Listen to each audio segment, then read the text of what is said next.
তোমরা আমার গত ভিডিও যারা দেখেছো তারা তো জানো আজকে আমি কম্পিউটার পরীক্ষা দিতে যাচ্ছি। সকাল সকাল আমি আর আমার হাজব্যান্ড মিলে। আমার হাজব্যান্ডের অনেক জ্বর ছিল, তারপরও তাকে নিয়ে আমি চলে গেলাম পরীক্ষা দিতে। টোটোতে করে আমরা পরীক্ষার সেন্টারে চলে আসলাম। এই তো এখানে আমাদের পরীক্ষা হবে আর সবাইকে চেক করে নিচ্ছিল ভিতরে, যাতে কেউ মোবাইল নিয়ে যেতে না পারে।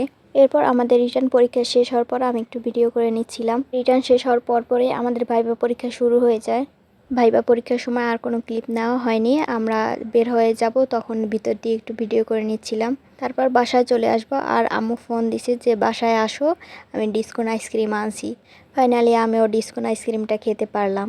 অনেকেই বলে এই আইসক্রিমটা মজা লাগে না তাদের কাছে, যারা হচ্ছে কফি লাভার বা চকলেট লাভার তাদের, কিন্তু আসলে সবার টেস্ট তো একরকম হয় না, তাই না? এই আইসক্রিমটা আমি অনেক খুঁজেছি কিন্তু ফাইনালি আম্মু কিনে নিয়ে আসলো।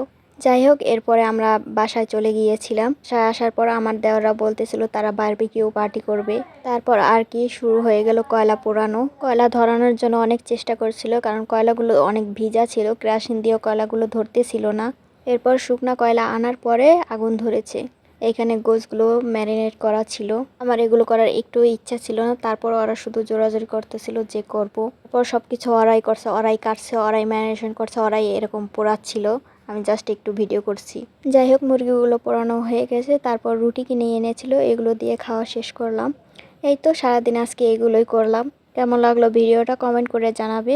আর এরকম নতুন নতুন ভিডিও পেতে অবশ্যই আমার পাশে থাকবে, আমার চ্যানেলটিকে সাবস্ক্রাইব করবে এবং পেজ এবং আইডিটি ফলো করবে।